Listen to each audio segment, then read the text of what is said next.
Hello and welcome back. I'm sitting here with Will Stewart, CEO and co-founder of Northflank. He's been partnering with the project Lovable team organisers to help bring this event to life. He's going to talk a bit more about that. He's also one of the judges. So welcome. How have you found the event so far?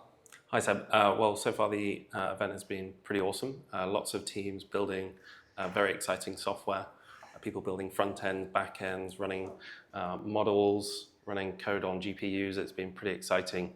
20 hours, and quite a lot of teams have been building all night, which is great to see. Yeah, well, tell us a bit about Northflank and then tell us a bit about how you're involved in this event. Yeah, so Northflank is a UK-based developer platform. We started in 2019 to simplify how engineers could deploy their software to production. And today, Northflank has 40,000 developers that are deploying production workloads, be it microservices, databases, or now AI workloads to the platform across the globe. Amazing. And how has that got you involved with the Project Lovable event? So I think the first thing is a hackathon, and to make a successful hackathon, you need sometimes a developer platform. And Northflank has found that our platform can be quite handy to some of these development teams who want to move quick and deploy some quite complex applications very quickly. So we partnered with CoreWeave to bring H100s to the teams. So each team has been allocated a whole dedicated server with 8 H100s, which is a huge amount of horsepower for them to complete their work, really. So we've been able to give access to a whole node to each team, and some of the teams have been making use of that capacity. So we had a requirement for compute, and we came running. Amazing. No, it's great to have you involved. I've seen you jumping around from table to table with different teams in there. What are you doing when you're like sitting with the teams out there? So some of the teams are looking how could they deploy their model faster, or seeing what's the best architecture for them to deploy their services. And sometimes we try and find the best abstraction at Northflank. So that's helping teams navigate those abstractions, but also get started. One of the teams mentioned that in a previous hackathon they were deploying on Google Cloud, but in the hackathon they couldn't even get the GPU running. Whereas in this hackathon, they were able to get their GPU allocated and deploy 3 or 4 microservices, which is pretty awesome. So just jumping between teams to see what they were building, give them some advice, and see how they were going. Amazing. And you're judging, in an hour, I guess. Are you starting to try and see what teams are looking good, doing cool stuff, or are you trying to? I don't know how it works. Are you trying to keep objective at the moment, or are you starting to assess already? So I think that it's quite interesting because you could judge the teams for many different things: product, vision. I think some people may have even sold some of their product already, and then some folks have been running custom models on GPUs. Yeah. And to do that in a 20-hour window is completely insane. Yeah. So I think from my perspective, being more of a technical founder, I'm going to be trying to look at their products and try and understand what they achieved in the 20 hours on the tech. And then see if it's unreasonable, right? That's the objective. So I think I can bring an angle of, was the technology unreasonable in 20 hours angle? Very cool. And what was your background before founding Northflank?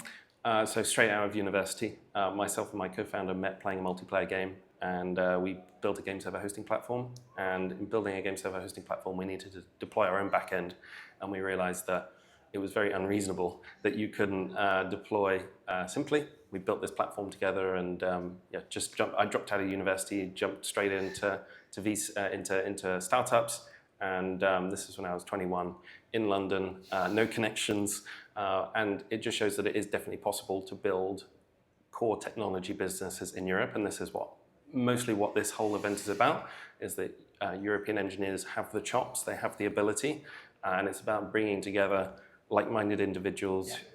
Bringing them to the right locations where they can meet the right investors, meet the right people that can help bring them to market.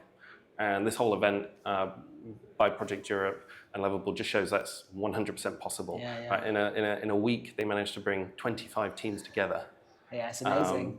And all these great people, and what Harry said yesterday, these folks absolutely can build something awesome. Yeah, and what's your take on the talent inside the room and the teams inside the room?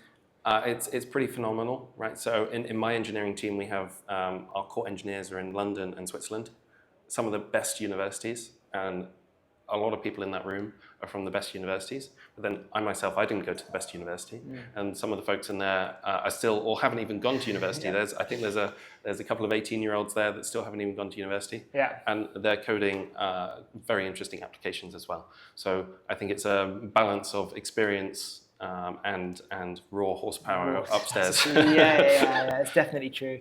You've been building Northflank, I think, since 2019, is that right? Yeah. How has that changed from the sort of like pre-AI hype to where we're at today? So I think Northflank's mission statement has been quite consistent, which is about providing abstractions to cloud compute.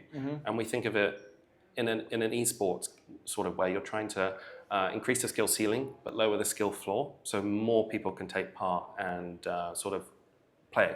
So in the Northflank world, it was microservices, databases, jobs from day one, whether it's on our cloud or inside your own VPC. If a team wants to run and orchestrate workloads in GCP, Azure, or AWS, Northflank makes that super simple. In AI world, now you have to run different types of workloads. Now you're running GPUs. Northflank used to see just a CPU, but now we have teams. There's one startup of 2 people that has 3 million users on the platform, and now we manage hundreds of GPUs for them. Wow. And that's just 2 folks. Before, you'd need a whole 20-person, 30-person DevOps team to manage that infrastructure, and they can do it with 2 people now with Northflank. So it's interesting because we just see it as a workload. It's a polyglot platform, but ultimately it just means more CPU, more RAM, more disk, more network, and then just more code. So for us, it's a target-rich environment. Yeah, amazing. I imagine. And you raised money. Did I read this right? Did you raise money at the end of last year and again this year? So we've not raised this year. So we've raised a pre-seed, a seed, and a Series A.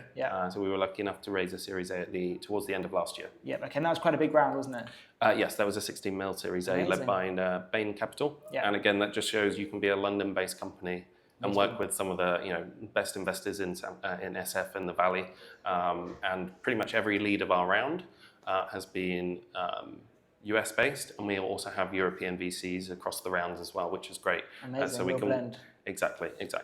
And actually, Harry Stebbings invested in our pre-seed round as well back in 2019 and early 2020, which was awesome. Interesting, very cool. And how was that Series A round? So this was last year. So AI was obviously continuing to grow.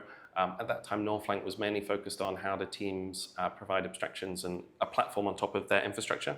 So how do we simplify Kubernetes? How do we fix Kubernetes?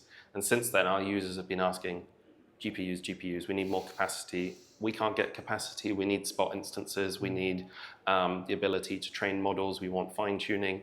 So it's about us now modifying our platform to fit these new use cases. And that's what we've been doing in the last 12 months, which is super exciting. But also, the fundraising environment continues to change. So as a founder, you have to be anticipating that. So it's quite challenging, but also it's for us, it was very exciting. Being able to go in person, this was the first time that we went in person to San Francisco. Before we'd been doing this from our bedrooms. But now what's great now is COVID's well behind us, but during our pre-seed and seed round, we couldn't even meet our investors. So everything was through Zoom. So now being able to be here and meet potential investors, some of these teams I know are already meeting potentially investors and acquirers, which is awesome.